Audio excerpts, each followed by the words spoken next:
One of the key players in last week's victory on Senior Day over Springfield College was Kenny Bostic, who got the interception to seal the win. We had a chance to sit down with him earlier in the week here in the studio.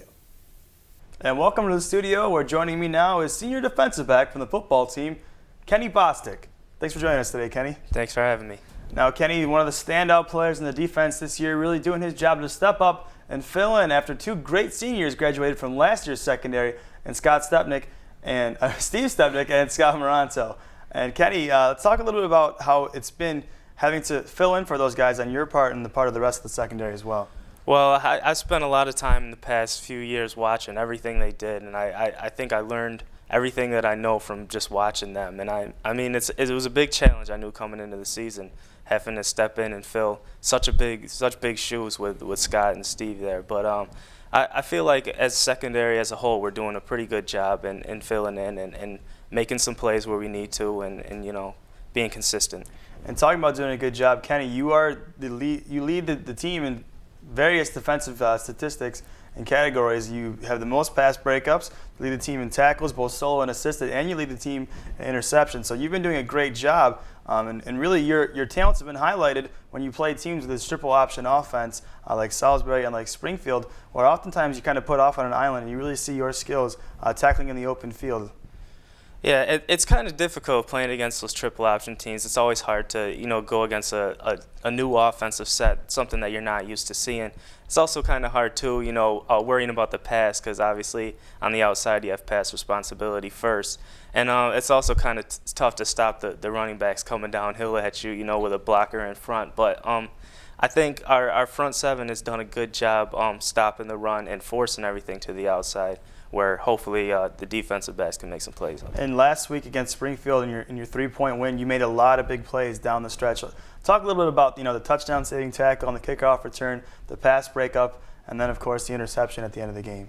Well, the touchdown saving tackle, I mean, it obviously shouldn't have got to that point. We made a few mistakes on kickoff all day, you know, but it was basically just trying to get down there and hopefully our defense can make a stop.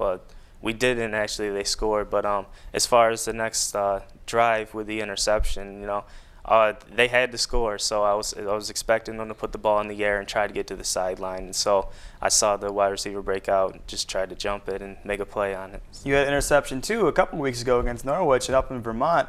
And that one you took all the way back to the house, 69 yards. That's the first one of your career. But as I remember, you had one week 2 last year against Buff State where you could have scored a touchdown, but he got caught from behind. Yeah, that was a tough one. Quarterback took a good angle, and that's all I got to say about that. But how good does it feel to finally get that first career touchdown? Oh, it was a great feeling for me. I had some real good blocking on the outside by Gotts and Pollock in particular. Made the job pretty easy for me. So. And now looking at the upcoming week, you've got this new defensive coordinator this year, and your old defensive coordinator is going to be across the sidelines as the head coach for Utica. Talk a little about the differing styles of these two different coordinators. Well, they're actually pretty similar, because Coach Fox spent a lot of time watching Coach Fagiano. I think in general, Coach Fox is a little bit more aggressive and he likes to try out new things, but their styles are very similar, and it's going to be interesting to see how they counter each other in this game, because they know each other so well. Is it going to be strange seeing Coach Fagiano on the other sideline? Oh, definitely. The guy who you know, he was a huge part of what I did for 3 years. It's going to be fun. It's going to be fun to get against him. So I mean, obviously this game is a must-win game, and the week after that against Alfred, a must-win game. Talk a little bit about, you know, your outlook thus far for the postseason. We kind of brought players in here before. It's, you know, you pretty much have to win the Empire 8 at this point. Yeah, unfortunately, we've had a little bit of a roller coaster season, and we don't control our own destiny as far as making the playoffs, but we do control our own destiny as far as winning the Empire 8. And really, all we need to do is we need to take care of business and win these next 2 games, and that's all we can really control right now. So that's what we're looking to do. So Kenny Bostic will try to help the St. John Fisher College football team take care of business, win out, and hopefully make the postseason. Thanks so much for joining us today, Kenny. Thanks for having me.